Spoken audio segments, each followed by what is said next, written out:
So I thought I would take you through my little mini trip, my little vacation, starting with leaving home and our drive. I was trying to, well, actually my son, because he is the one that was doing the filming.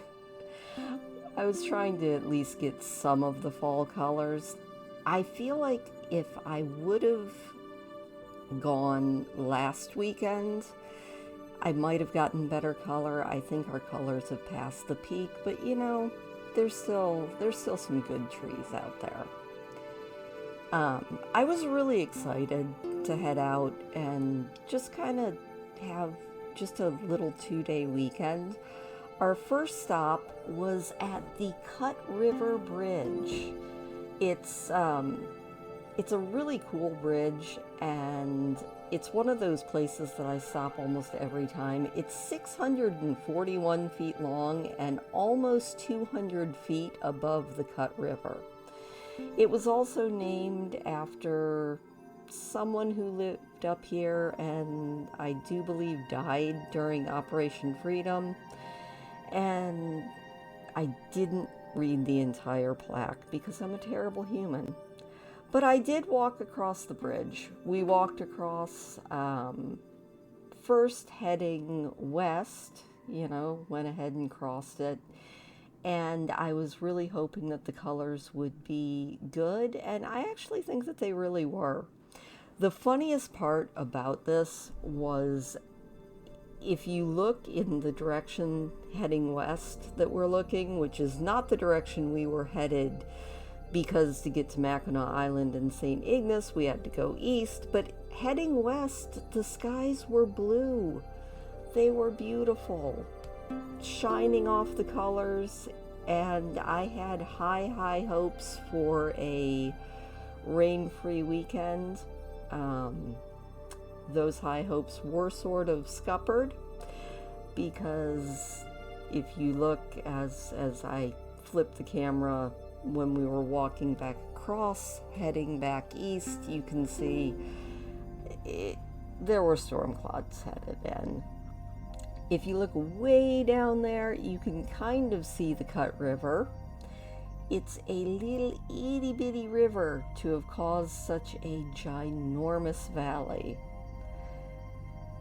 Yep, there's those clouds. Despite the fact that we had rain and clouds and I spent the entire weekend with my feet soaking wet, it was a really fun time. I also thought it would be fun to go down below the Cut River Bridge, and they have really cool little access ports, probably for maintenance, but you can actually see the I guess it's called cantilever of the bridge. Don't ask me what a cantilever is. I should probably look it up. If I were a better, vloggy type person, I probably would have. I do have the fun fact that the Cut River Bridge uses 888 tons of steel. That's a lot of steel. Despite the fact that that is so much steel, when we were standing on the top of it and a semi-truck went over, you could feel it bounce. And this is where I noticed that it was raining out over Lake Michigan, which I told my son, one of the things that I used to love doing when I was a kid and my grandparents lived up in the Keweenaw is watch the storms roll in over Lake Superior. And I also told him that I would definitely tell you guys that the state of Michigan, despite what everyone says, is not flat, at least not where I live, because there are so many steps to get down to Lake Michigan. This was a running theme that sort of permeated our entire weekend. I definitely every time I think I'm getting into decent shape, I discover I'm really not. Because these steps, they kind of kicked my rear end. I mean, I didn't have to stop too many times, but it was a hike. It was worth it though. We stayed down on the beach a little bit, just kind of looked, got a couple shots of the bridge as we kept going down, down, down all the steps to get down to the lake. I don't think that they have wheelchair access or anything, so you definitely have to walk those steps. Also, I don't know what kind of a bird this is. I think it might have been a buzzard, looking at the weird wings, but you know. And there's the mighty Cut River. Such a tiny little river to cause all of that valley. And then the storms that we were soon to encounter. But you know, it didn't rain the entire weekend, so that counts for something, I think. I mean, it counts for a lot. And it does make for some beautiful video. Hard to believe that that's all fresh water and not an ocean, huh?